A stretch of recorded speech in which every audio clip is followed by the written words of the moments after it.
I'm Daniel Levine, and this is the Bio Report.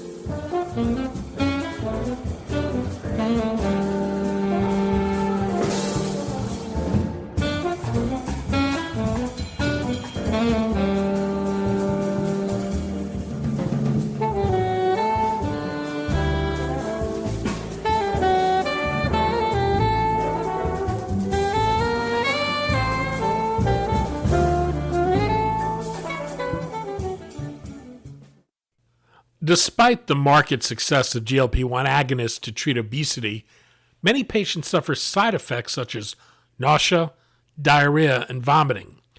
These medicines also cause significant loss of muscle mass, and when someone discontinues use, they often regain the weight they lost. Skye Bioscience is developing nimacimab, an experimental therapy that has the potential to induce weight loss by inhibiting the CB1 receptor. Because of its different target, it may be able to be used in conjunction with GLP-1 agonists and lower the dose of those drugs to make them more tolerable, or be combined with other therapeutic approaches. We spoke to Punit Dhillon, President and CEO of Skye Bioscience, about CB1 as a target for treating obesity, the company's experimental therapy, nimacimab, and the potential to combine it with GLP-1 agonists and other therapeutic approaches.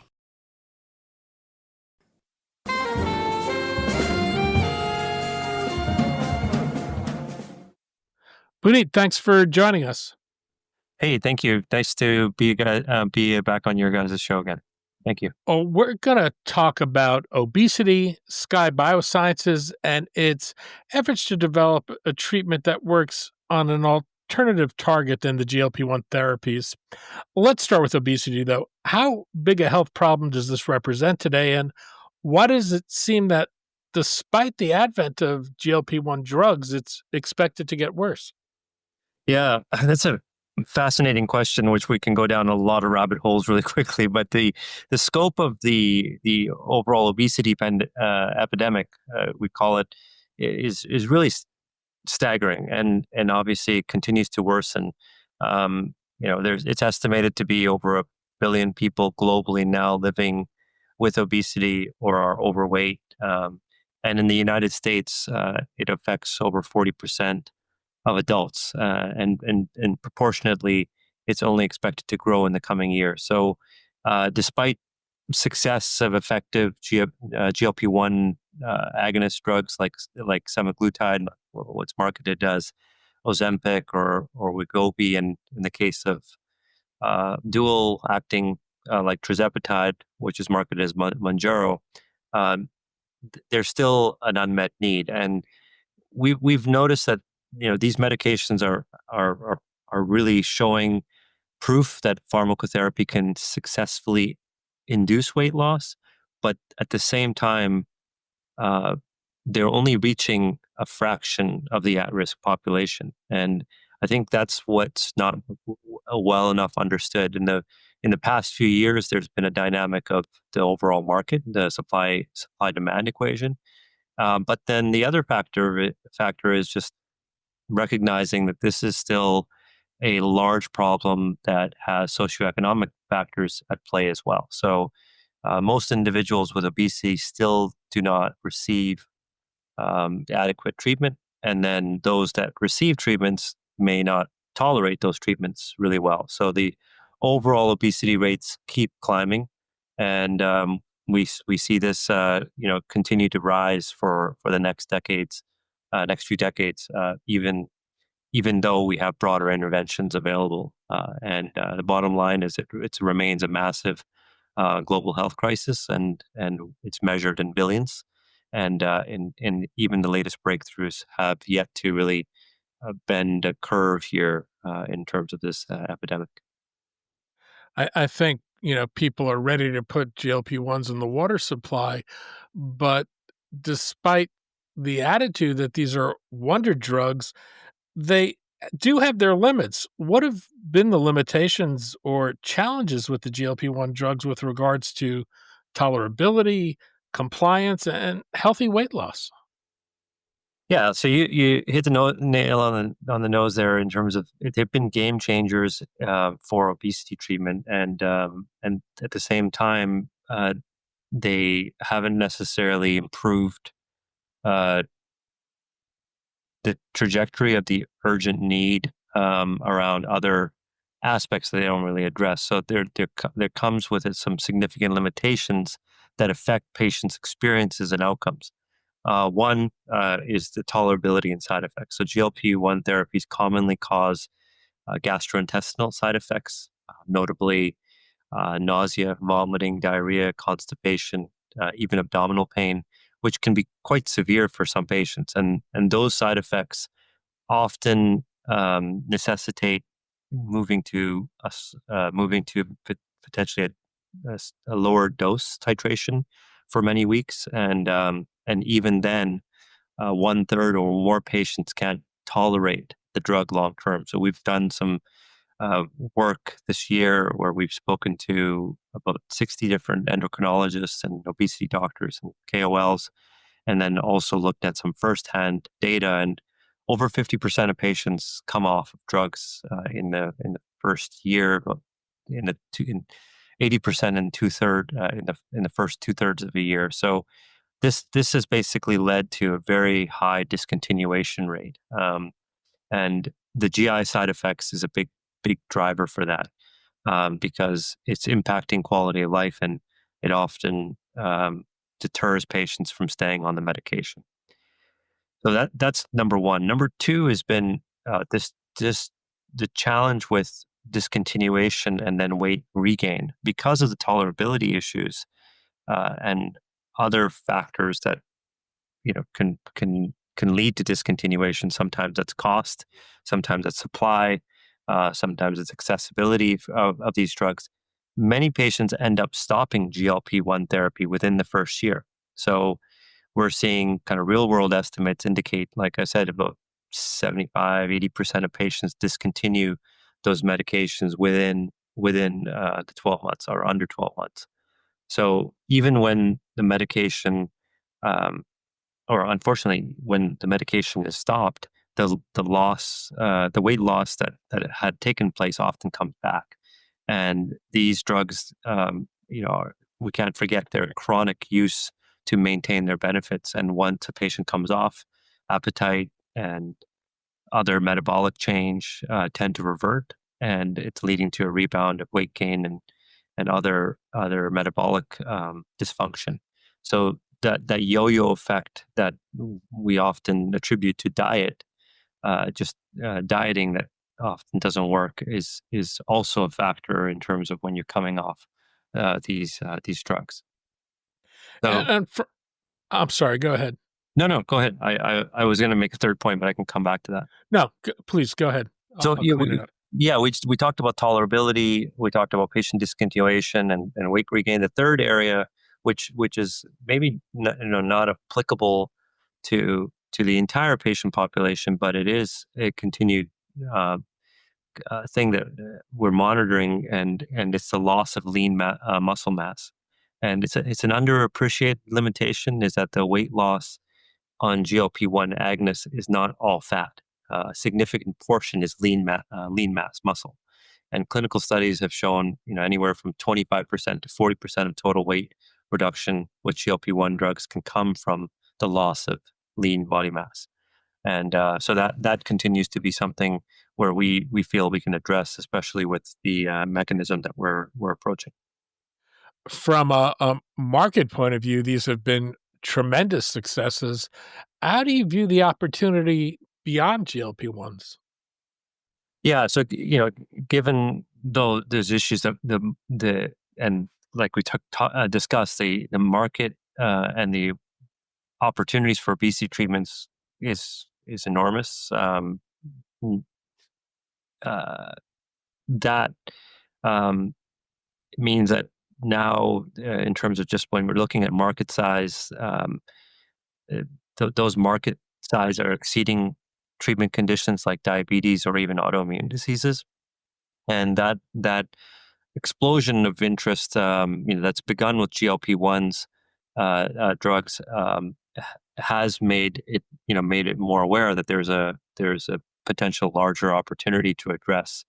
And those specific unmet needs, are things like we talked about. So we feel we can address. There's lots of room here in terms of the multiple treatment options. One drug mechanism like GLP-1 doesn't fit for all patients, and those who can tolerate GLP-1, or maybe even indicated with other comorbidities, there should be alternative mechanisms that could really capture that segment, and that's where a mechanism like CB1 inhibition and others, I think, play a really important role. I want to take a step back and before we talk about your therapy, talk about how you came to develop it. Skye Biosciences is the result of a 2021 rebranding of Emerald Bioscience. It then shifted its focus from its lead experimental therapy for glaucoma to its now lead asset, nimacimab, for obesity. How did the acquisition of Bird Rock Bio in 2023 come about, and what was the thinking in doing this deal? Yeah, yeah. We underwent a strategic transformation in 2023 to really enter the metabolic disease arena. We had familiarity with CB1 as a pathway. We were looking at it from an agonism standpoint, and we understood the science, and we were really interested in seeing if we can rekindle interest on CB1 inhibition, and specifically focus on obesity. That was a catalyst, and really pivot for Skye's acquisition of Bird Rock in August 2023, which brought in Bird Rock's lead asset, the monoclonal antibody that we're developing, the nimacimab. And that move was paired with a fresh financing round, and really focusing on this pipeline that was led by two very prominent venture firms, 5AM Ventures and Versant Ventures, among others. And then we've subsequently raised another 90 million after that 17 million that was raised, which is a capital infusion that gave Skye the resources to advance nimacimab and move quickly through development. So that's where we're at today. We're in phase 2 development, and essentially we're driving a value proposition here to show that um, we can revive the CB1 pathway for obesity with a real novel modality, because we can avoid with nimacimab some of the previously observed CNS side effects that have really plagued this class before, and in fact, if you follow the space very closely, the other small molecule second generation drugs that are also in development, the peripheral driven uh, f- uh, mechanism of these small molecules hasn't necessarily shaken off these CNS side effects that were prominent in the first generation of those small molecules. So our approach, being an antibody, a large molecule, really has a great um, product profile to win in the long run, in terms of the success and kind of the competitive attributes of this approach for weight loss. Well, how does nimacimab work? Well, yeah, let's get dive into that a bit. So, nimacimab is a as I mentioned, a humanized monoclonal antibody. In fact, first in its class. It's the only antibody that's in development. It's targeting this receptor called CP1, and it's a key component of the body's endocannabinoid system. And its mechanism of action here is really novel in terms of how we're working relative to the small molecules. One of the key differentiators is that it acts as a negative allosteric modulator of the CP1 receptor in the periphery. So, when we say periphery, we're saying outside the brain. We're just focused on the the receptor, below the neck, and it's one of the most common and important regulators of appetite and metabolism. And it's I guess more famously known as the receptor that cannabis or THC binds to, which is why when you have THC, it can induce hunger. It induces the munchies. So in our bodies, we have a natural cannabinoid, these endocannabinoids like anandamide and 2-AG that bind to CB1. Well, we're focused on that CB1 in fat tissue, in liver, in muscle, in the GI tract, the pancreas, and in the when you're obese or generally in obese and overweight people, the endocannabinoid system is very overactive with an elevated level of these endocannabinoids floating around, which are really driving for increased appetite and fat accumulation and worsening of the metabolic parameters. And essentially, when what we're seeing is this stimulating CB1 promotes that fat storage and feeding behavior, and it can worsen insulin resistance. So we're doing something unique where we're blocking CB1, and it has the opposite effect. It can reduce appetite, it can improve insulin sensitivity, and it can promote fat burning. And that's how nimacimab is functioning, is that it's binding to CB1 at a site that's different from where the natural ligands bind, and that's why we call it an allosteric site, and it changes the receptor shape and functions in a way that inhibits CB1 signaling. And in practical terms, we're saying that nimacimab is basically blocking the CB1 receptors in tissues like fat and liver and muscle. And importantly, being a large molecule, an antibody, it doesn't cross over the blood-brain barrier. So by blocking the CB1 and the receptor in the periphery, we can spare the CB1 receptors in the brain. And this is a deliberate kind of design and differentiation that's we hope to avoid the psychiatric side effects that occurred when CB1 was blocked in the brain, as was shown in earlier generation drugs, and then most recently in the monlunabant data. And is there a meaningful way to describe how its activity is different than GLP-1 other than how it binds? Yeah, so in terms of therapeutic target and mechanism, GLP-1 drugs work by really mimicking a gut hormone, GLP-1, that acts on GLP-1 receptors in the pancreas and brain, and then they basically increase insulin and they slow gastric emptying and they reduce appetite. So I don't know, a good way to maybe shorten that is like, let's just say they're like incret, incret, incretins are like helping to enhance satiety and hormone signaling. Nimacimab, on the other hand, is targeting the CB1 receptor of the endocannabinoid system to reduce appetite and improve metabolism. So it's a different pathway. It's not a hormone mimetic, or it's not trying to mimic the hormone, but rather an antibody modulator of this interesting kind of neural metabolic related receptor.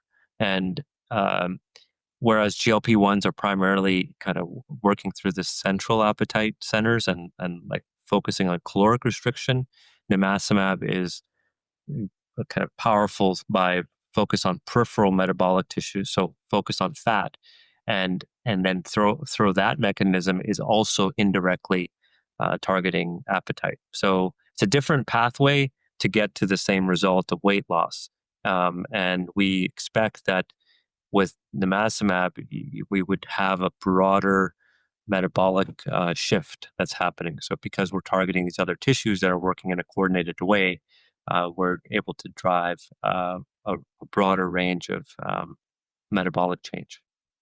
Given that it's operating on a different pathway, are you thinking of this as a monotherapy, or could it be used in combination with GLP-1s and get some type of synergistic effect? Yeah, so that's the amazing thing here is that nimacimab is in fact being evaluated in a combination study, and we will look forward to seeing that those combo results later this year. And we expect there to be an additive effect with GLP-1. So it remains yet to be seen, but it is agnostic in terms of being able to combine.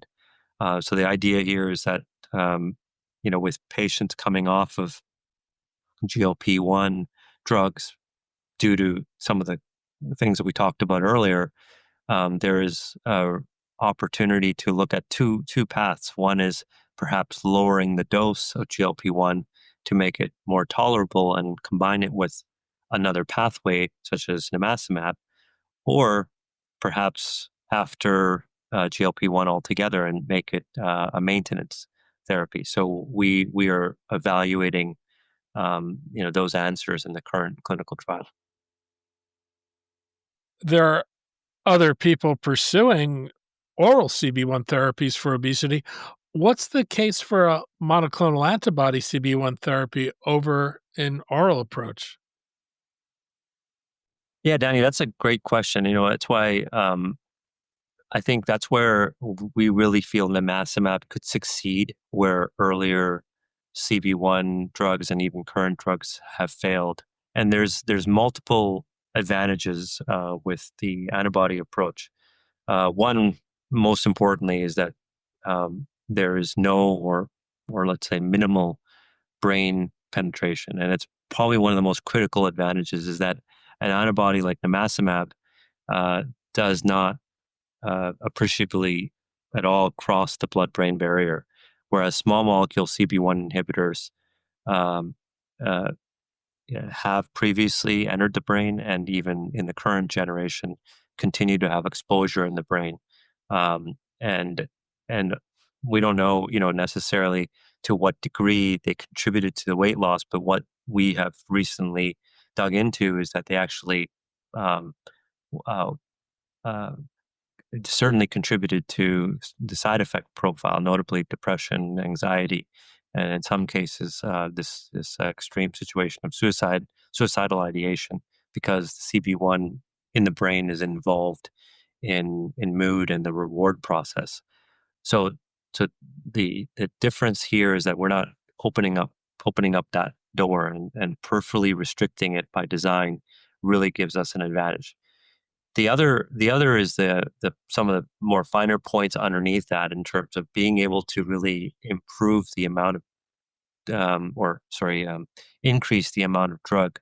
So through the way that this is actually binding to the receptor, we have a larger therapeutic window than the small molecule. So when uh, if you're trying to outcompete those natural ligands, then small molecules have to bring more drug on board to do that. And bringing more drug on board is potentially going to interfere with the safety and, unfortunately, exposure in the brain with small molecules. So with the antibody, we expect there to be a much larger therapeutic window.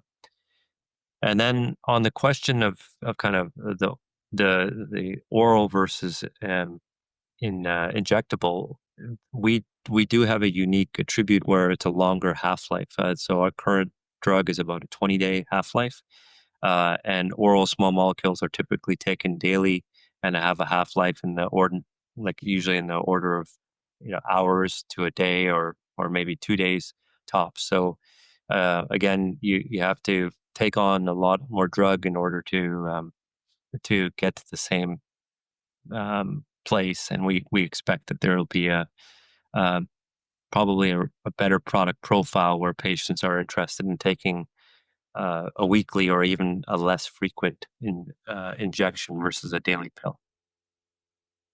What's known about nimacimab from studies that have been conducted to date? So there's been a pretty large data set that we've been working off of, where we've completed uh, a range of preclinical studies which have been done to support the clinical package. Alongside of that, we've also done several non-human primate studies looking at biodistribution and ensuring that the drug doesn't go into the brain. So it's been tested in various species, and then most recently we've now shown in several repeat diet-induced obesity models in mice, being able to have a dose-dependent loss in weight, and also shown reduce fat mass while preserving lean mass. So there's a cumulative kind of set of preclinical data that has really uh, shown mechanism.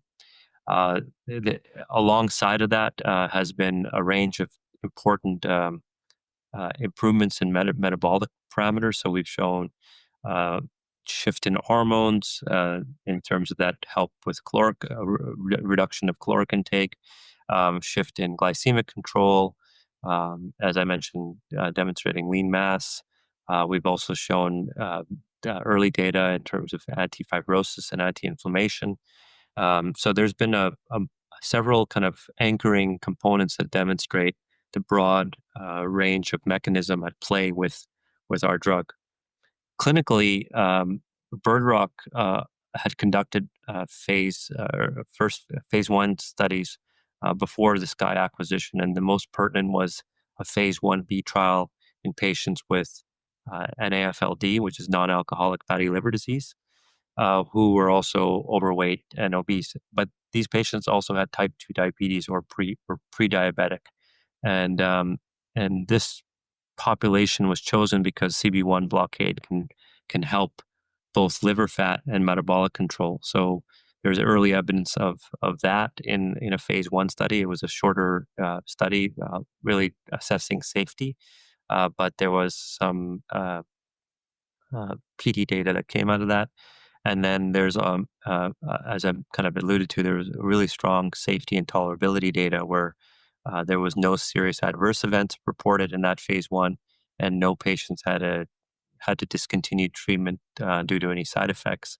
In fact, there was a very low GI side effect profile, and no patients had any neuropsychiatric adverse events. So we had that. So overall, you have a really strong profile of um, preclinical data that supports the mechanism, and in the clinical studies, we've demonstrated um, that patients improved cholesterol, liver enzymes, liver function, and some other fibrosis markers, and also uh, had um, had some degree of weight loss in the active. And what's the development path forward? So yeah, that's right smack in terms of what we're focused on right now. So there's been a lot of work to push aggressively on understanding this mechanism in obesity. So we've launched a phase 2A study, we call it the C Beyond study, and it's currently enrolling. It's finished enrollment. Sorry, it's patients are finishing their dosing, and the first 26 weeks. We just announced an extension of that study where patients can enroll into a second 26-week treatment period. The first 26-week data, which is the top line data, will be available late Q3, early Q4. So that's really the next important data point. And from that overall study, we move into um, a phase 2B study, which will evaluate higher dose. So that's under planning right now. So assuming that 2A is successful, the next step is to move into phase 2B, and we would launch that in the first half of 2026.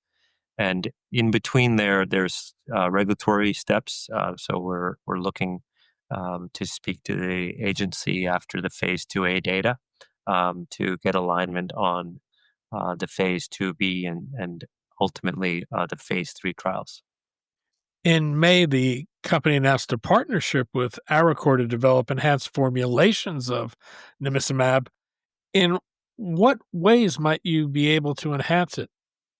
Yeah, so that relationship is a key one that doesn't impact the development timeline that we're talking about, but it gives us additional opportunities to evaluate optimizing the formulation for nimacimab, and ultimately it's to continue to refine our product profile. So at the moment, we are evaluating a weekly dose, and we have aspirations to move to a monthly dose, and that would, we feel, be more patient friendly and commercially attractive in the current landscape.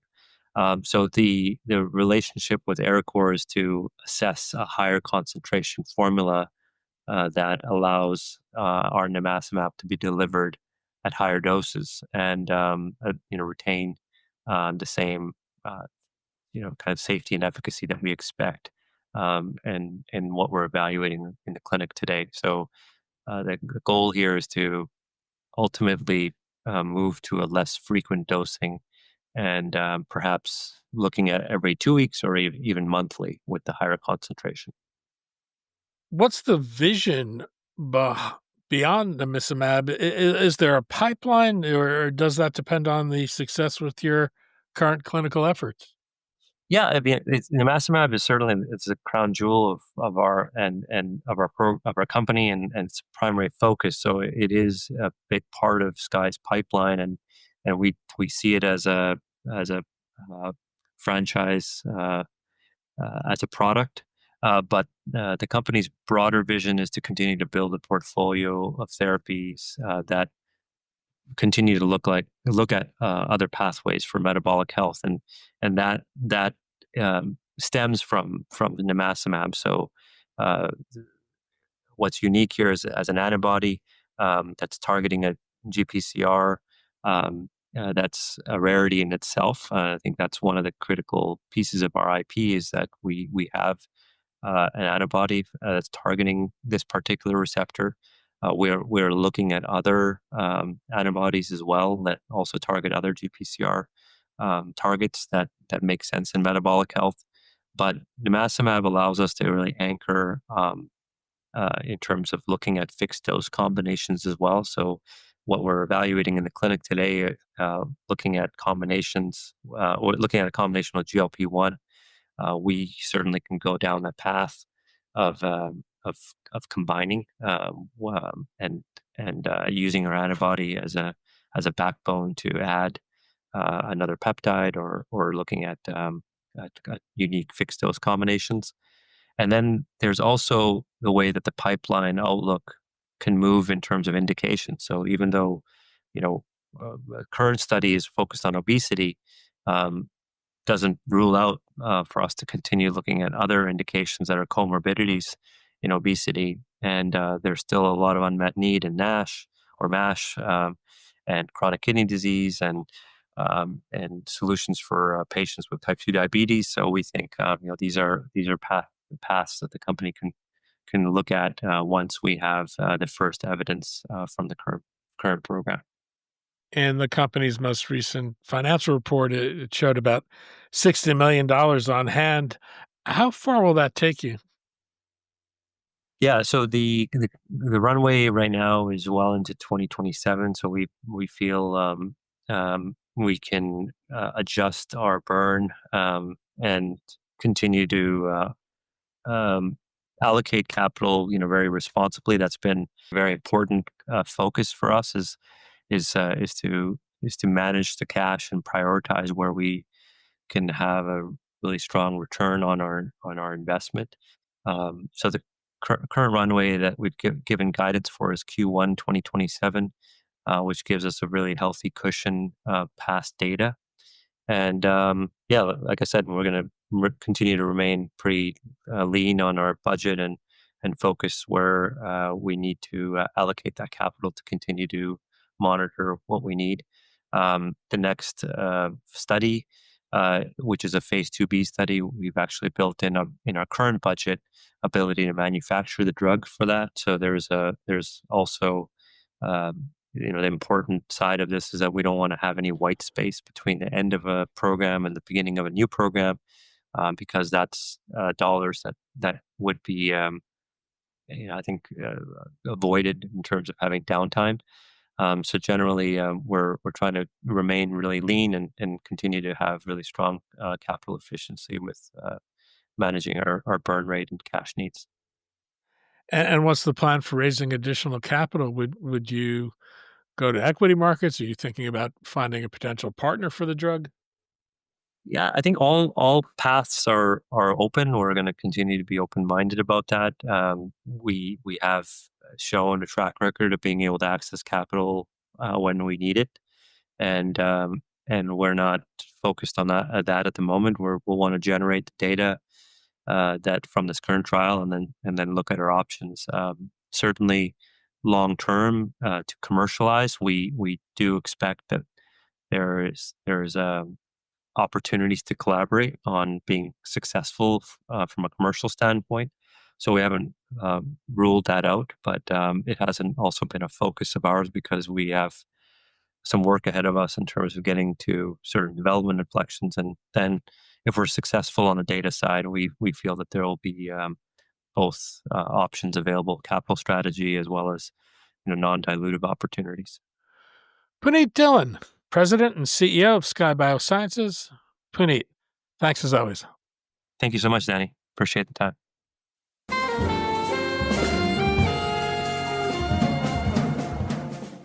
Thanks for listening. The Bio Report is a production of the Levine Media Group. To automatically download this podcast each week, subscribe to our RSS feed or through iTunes or other podcast manager. To join our mailing list, go to levinemediagroup.com. We'd love to hear from you. If you want to drop us a line or are interested in sponsoring this podcast, send email to danny@levinemediagroup.com. Special thanks to Jonah Levine, who composed our theme music, and the Jonah Levine Collective, which performs it.